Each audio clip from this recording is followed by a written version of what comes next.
Halo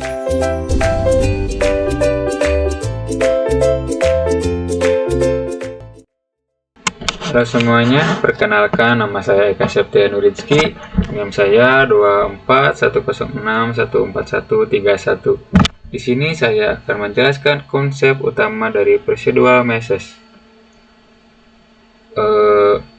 Biasanya kalau kita omongin objek 3D di Unity, entah itu karakter, bangunan, atau sekedar kotak, pikiran kita pasti langsung tertuju pada software seperti Blender atau Maya. Kita bikin modelnya di sana, lalu kita import ke Unity sebagai aset jadi.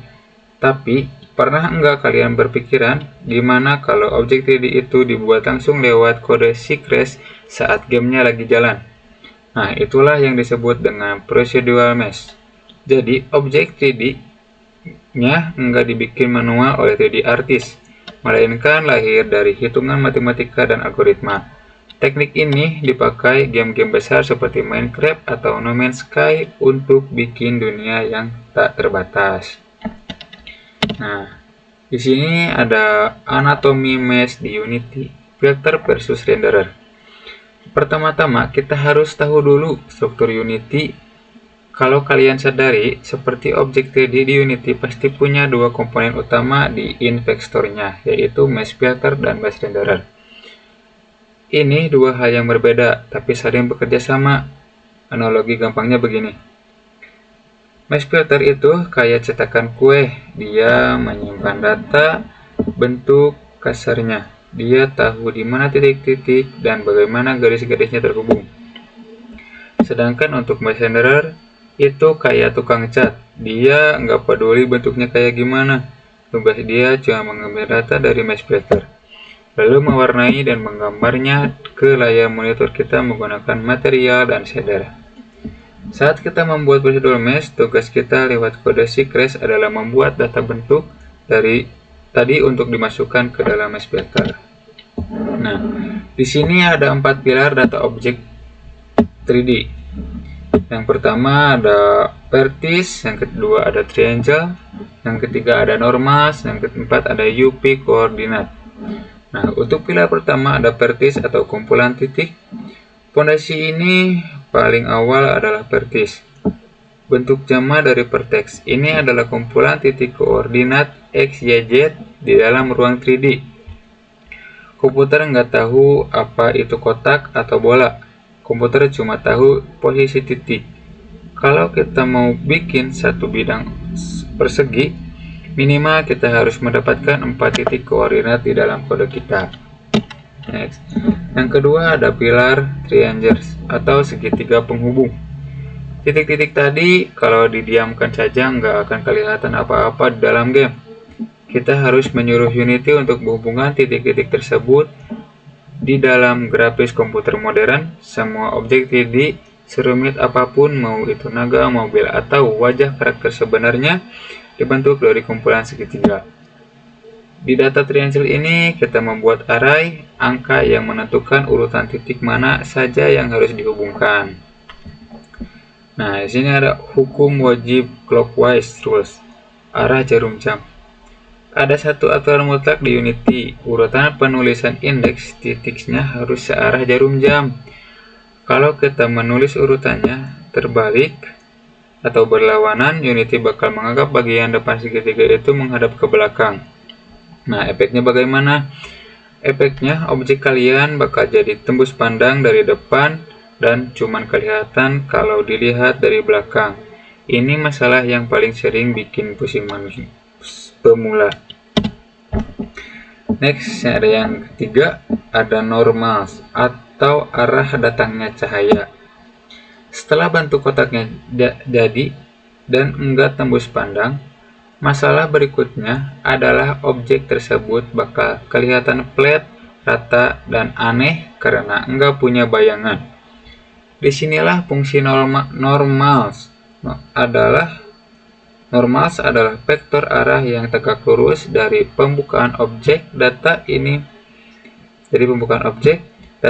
memberitahu sistem pencahayaan Unity.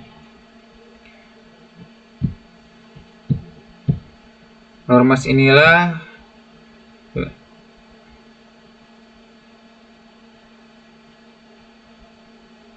Berkat normals inilah Unity bisa menghitung bagian mana yang harus terang karena kena lampu dan bagaimana yang harus gelap atau berbayangan. Next. Yang keempat ada pilar UP Coordinates, sistem bungkus kado. Terakhir, kalau kita mau kasih gambar atau tekstur ke objek tersebut, kita butuh UP Coordinates.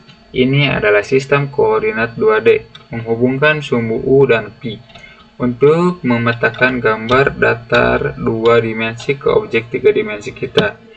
Analoginya kayak bungkus kado.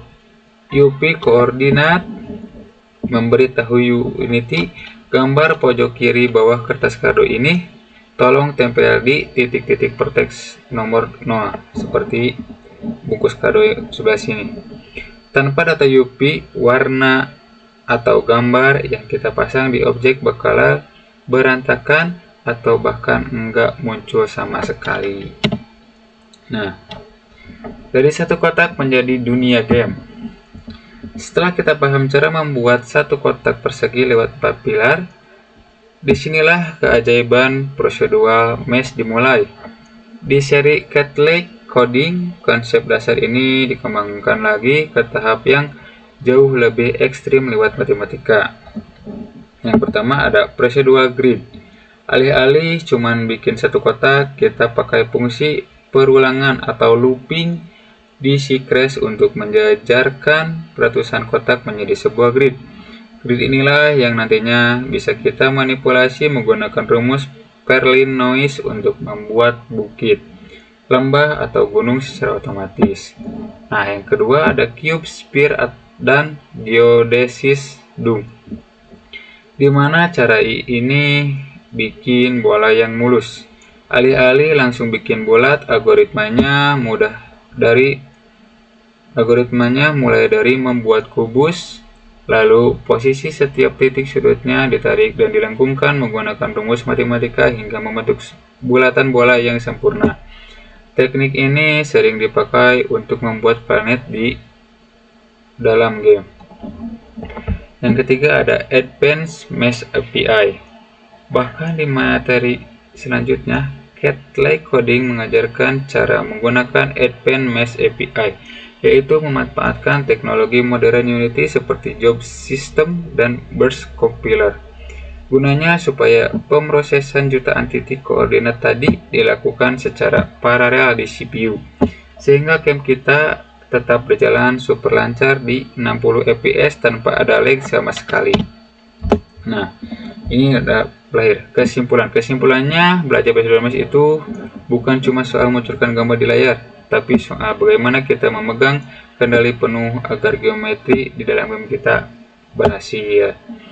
Memang butuh logika matematika dan pemahaman struktur data yang kuat, tapi begitu kalian menguasainya, kalian bisa bikin game dengan fitur dinamis dan tak terbatas. Baik, kita akan langsung ke video pembuatan procedural mesh-nya.